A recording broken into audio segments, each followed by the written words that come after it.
আম্মাজান খাদিজা ছিল বড় লোকের মেয়ে, অনেক বড় ঘরের মেয়ে। আম্মাজান খাদিজার আব্বাজান তার অনেক সয় সম্পত্তি, জায়গা জমি, সোনা দানা ছিল। একদিন আম্মাজান খাদিজা নবী পাকের কাছে এলো, ইয়া রাসূলুল্লাহ, ইয়া হাবিবাল্লাহ, হে আল্লাহর পয়গম্বর, আমি খাদিজা আপনাকে বিয়ে করতে চাই, প্রস্তাব দিলাম, আপনি কি আমার প্রস্তাব কবুল করবে? আল্লাহ রাসূল বলছেন, ও খাদিজা, তোমার আব্বাজান এত বড় লোক, তোমার আব্বার এত সয় সম্পত্তি, সোনা দানার মালিক, এত জায়গা জমি, তুমি কোথায় আর আমি কোথায়? আমি মুহাম্মদ, আমার তো খাওয়া হয় না, পেটে পাথর বেঁধে রাখি, তুমি কেন আমাকে বিয়ে করতে চাও? আম্মাজান খাদিজা বলেছিল, হে আল্লাহর পয়গম্বর, রতনকে তো রতনই চেনে, আমি জানি আপনি কেমন মানুষ, আপনি চিন্তা করবেন না, আমি খাদিজা আপনার দিনের দাওয়াতের সঙ্গী হব, আপনার জামা কাপড় কেচে দেব, আপনার ভাত রান্না করে খাওয়াবো, আপনি আমাকে নিরাশ করবেন না, হে আল্লাহর পয়গম্বর, আপনি আমাকে বিয়ে করুন। দুজনের বিয়ে হলো। বিয়ে হবার পর সংসার জীবন কেমন ছিল, কেমন ভালোবাসা তারা বেঁচে ছিল, আমাদের কি শিক্ষা দিয়ে গেছে কবি লিখছে, দেখেন, মনোযোগ দিয়ে শুনবেন। কেমন ভালোবাসে নবী আম্মা খাদিজা, কেমন ভালোবাসে নবী আম্মা খাদিজা, যে ভালোবাসায় খুশি হতে আল্লাহ দয়াময়, যে ভালোবাসায় খুশি হতে আল্লাহ দয়াময়। কেমন ভালোবাসে নবী আম্মা খাদিজা, কেমন ভালোবাসে নবী আম্মা খাদিজা, যে ভালোবাসায় খুশি হতে আল্লাহ দয়াময়, যে ভালোবাসায় খুশি হতে আল্লাহ দয়াময়। ধনী ঘরের মেয়ে হয়ে আম্মা খাদিজা নবীর কাছে এসে বলে করব জিগা, ধনী ঘরের মেয়ে হয়ে আম্মা খাদিজা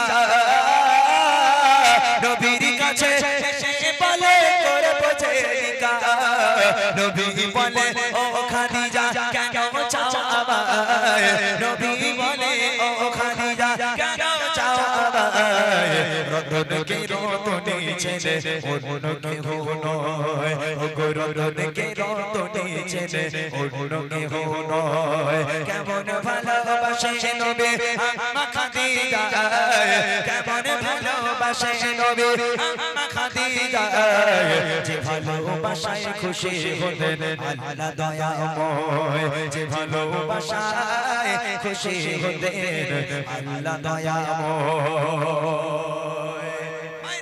খুব মনোযোগ দিয়ে শুনতে হবে যে দুজন কেমন ভালোবেসেছিল। আল্লাহ রাসূল দিনে দাওয়াত দিতে গেল, রাত তখন 1টা বাজে কি 2টো বাজে, এই রাত বেরাত আল্লাহ রাসূল বাড়িতে আসতো দিনের দাওয়াত দিয়ে।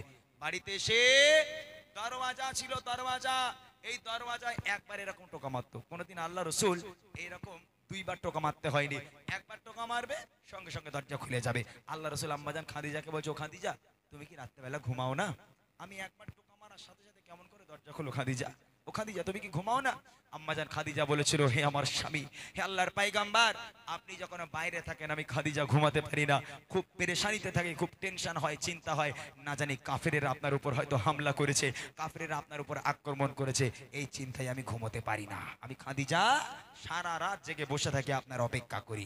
আমার মায়েরা পারবেন, কোন ছেলে যদি রাত 1টার সময় কাজ থেকে বাড়ি আসে, দরজা নক করা দূরের কথা, ঘুষি মেরে মেরে দরজা ভেঙে গেল, ফেটে গেল, হ্যাঁ, আমার আঙ্গা মায়ের আসে ঘুম আর ভাঙে না, সেই জান্নাত থেকে ঘুরে বেড়াচ্ছে। হ্যাঁ, বুঝলেন না কেমন ভালোবেসেছিল আল্লাহ রাসূল আর খাদিজা। কবি লিখছে, দেখেন, দিনের দাওয়াত দিতে নবী যায় গো দারে দারে, অপেক্ষাতে বসে থাকে বিবি নিজের ঘরে, দিনের দাওয়াত দিতে নবী যায় গো দারে দারে, অপেক্ষাতে বসে থাকে বিবি নিজের ঘরে, দরজা টোকা দেবার সাথে দরজা খুলে যায়, দরজা টোকা দেবার সাথে দরজা খুলে যায়, বিবি বলে আপনি ছাড়া ঘুম নাহি হয়, ও গো বিবি বলে আপনি ছাড়া ঘুম নাহি হয়। কেমন ভালোবাসে নবী আম্মা খাদিজা, কেমন ভালোবাসে নবী আম্মা খাদিজা, যে ভালোবাসায় খুশি হতে আল্লাহ দয়াময়, যে ভালোবাসায় খুশি হতে আল্লাহ দয়াময়।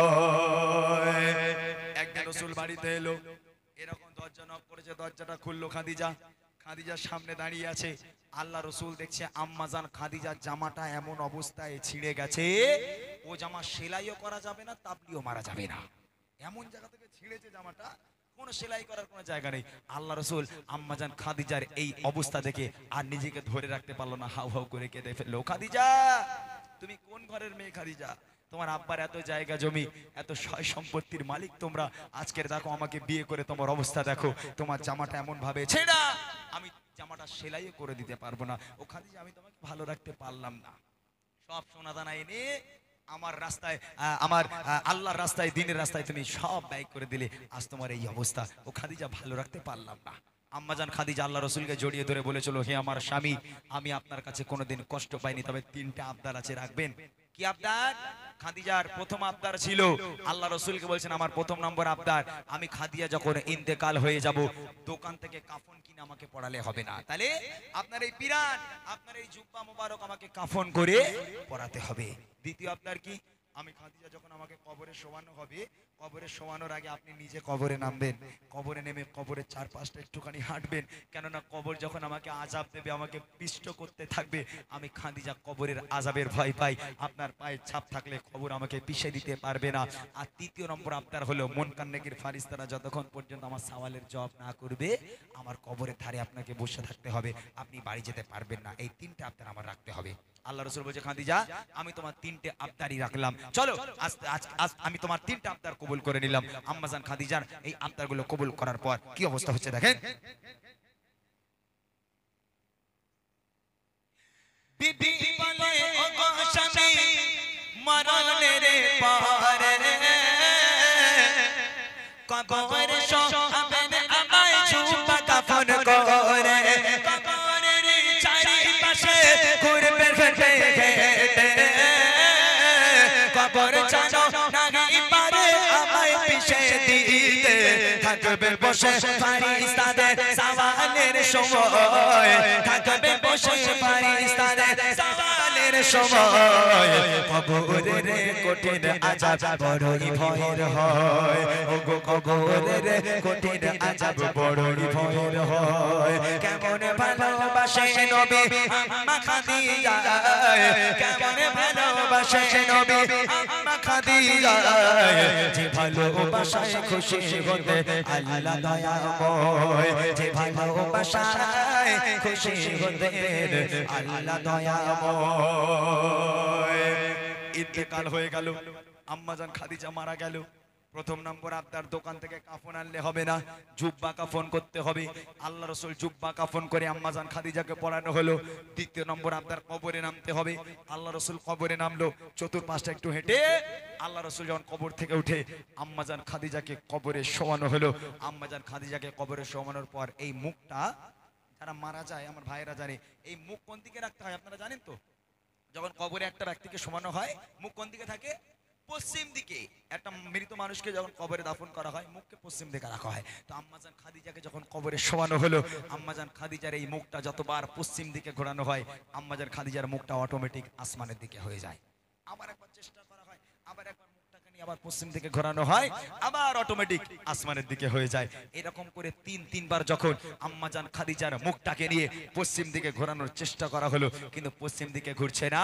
আল্লাহ পাক, আল্লাহ তাআলা নবীর কাছে খবর পাঠালে, আমার হাবিব চিন্তার কিছু নাই, চিন্তা করবেন না, আমি আল্লাহ চাই না খাদিজার মুখটা পশ্চিম দিকে থাক। খাদিজা দ্বীন ইসলামের জন্য আজকের আমি আল্লাহ আমার জন্য নিজেকে এত কষ্ট দিয়েছে, এত কুরবানি করেছে, আমি আল্লাহ খাদিজার উপরে অনেক অনেক খুশি হয়ে গেছি। আমি আল্লাহ চাই না খাদিজার মুখটা পশ্চিম দিকে থাক, আমি আল্লাহ চাই খাদিজার মুখটা আসমানের দিকে হয়ে থাক, যাতে করে আমি আল্লাহ আরশে মুআল্লায় বসে বসে আমি আমার খাদিজাকে প্রতিনিয়ত দেখতে পারি। একবার জোরে বলুন না সুবহানাল্লাহ। কি ভালোবাসা আল্লাহ পাকের সঙ্গে আম্মাজান খাদিজার, কি ভালোবাসা। ওই জন্য প্রশ্ন করলাম, আল্লাহ পাক কাকে সালাম পাঠিয়েছিল? এই সেই মহিলা, এই সেই নারী খাদিজা, আম্মাজান খাদিজাতুল কুবরা, যাকে আল্লাহ নিজেই সালাম দিয়েছিল। শেষ কথায় কবি লিখছে দেখেন, যত সবাই খাদিজাকে কেবলাতে মুখ করে, ততবারে আসমানের ওই দিকে যায় যে ঘোরে। আল্লাহ বলে, ও গো নবী চিন্তার কিছু নাই, আল্লাহ বলে, ও গো নবী চিন্তার কিছু নাই, খাদিজাকে দেখবো বলে আমি সর্বদা ও গো খাদিজাকে দেখবো বলে আমি সর্বদা কেমন ভালোবাসে নবী আম্মা খাদিজা কেমন ভালোবাসে নবী আম্মা খাদিজা যে ভালোবাসায় খুশি হতেন আল্লাহ দয়াময় যে ভালোবাসায় খুশি হতেন আল্লাহ দয়াময় যে ভালোবাসায় খুশি হতেন আল্লাহ দয়াময় যে ভালোবাসায় খুশি হতেন